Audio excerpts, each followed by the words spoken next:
RTC అన్నలు మీకు దండం పెట్టి చెప్తున్నా, జనం తోపిక పట్టుండ్రే. ఉంటది, నిరుత్సాహం ఉంటది. అంత మాత్రాన నారాజ్ అయ్యి జీవి తీసుకుంటే ఎట్లనే?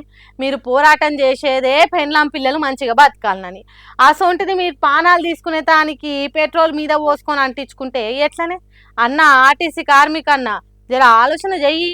ఎందుకు ఇట్లా చెప్తున్నా అంటే, నల్గొండ బస్ డిపో ఎదురుగా ఓ ఆర్టీసీ డ్రైవర్ అన్న కూడా పెట్రోల్ మీద పోసుకున్నాడట.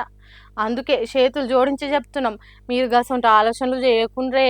సర్కార్ చర్చలు జరుపుతున్నది, రేపో మాపో ఏదో ఒకటి తేలుతుంది. ఓపిక పట్టుండ్రే జరా. ఆర్టీసీ కార్మికులు ఆత్మ బలిదానాలు చేసుకుంటే తప్ప కాంగ్రెస్ సర్కార్ల కదలిక రాలేదు. మొన్నటిదాకా సమ్మె లేదు, ఏం లేదని చెప్పేదానికి ప్రైవేట్ బస్సులల్లా ప్రైవేట్ డ్రైవర్లను పెట్టి బస్సులు నడిపించింది సర్కారు.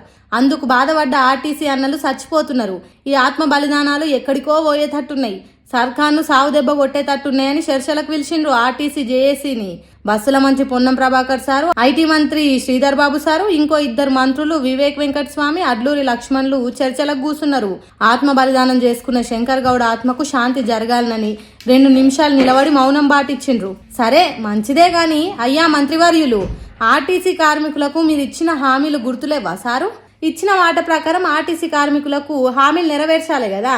ఆర్టీసీని సర్కార్లో విలీనం చేస్తామన్నారు కానీ 2.5 ఏళ్ళు మొద్దు నిద్ర పోయినరా? ఎండి గరిగినా బంగారం గరిగినా మీ మనసు గరగదన్నట్టు ఆర్టీసీ కార్మికుల గోసలు తీర్చేటానికి మీకు మనసు రాలేదా సారు? మీకు గుర్తులేదనుకుంటే ఎప్పటికీ ముళ్ళు కట్టెతోని ముడ్డు మీద గుచ్చినట్టు ఆర్టీసీ కార్మికులు తాపకు గుర్తు చేసిండ్రు. అయినా చెవు మీద పేను వారినట్టు చేసిండ్రు. కార్మికులంతా సమ్మెకు దిగినా సప్పుడు చేయలేదు. ఉల్టా సమ్మెను ఆగం చేసేదానికి ప్రైవేట్ డ్రైవర్లను పెట్టిండ్రు. అయ్యా దేవుడా, ఇట్లా అయితే మా బాధలు తెల్లారేది ఎప్పుడు అన్నట్టు కార్మికులు ఆత్మహత్యలు చేసుకుంటే తప్ప ఆర్టీసీ కార్మికులు గుర్తు రాలేదా సారు? ప్రతిపక్షంలో ఉన్నప్పుడు గిట్లనే ఆలోచించిండ్రా? ఎందుకు సార్ కుర్చీ ఎక్కంగానే పదవి రాగానే పబ్లిక్ ను మర్చిపోతారు? ఇప్పటికైనా కార్మికులు అడిగింది కాదనుకుంటే ఇచ్చి ఆదుకోండి సారు. జర పుణ్యం ఉంటదని బతలాడుతున్నారట. ఆర్టీసీ కార్మికులు పడుతున్న గోసలు చూస్తున్న తెలంగాణ జనం కూడా.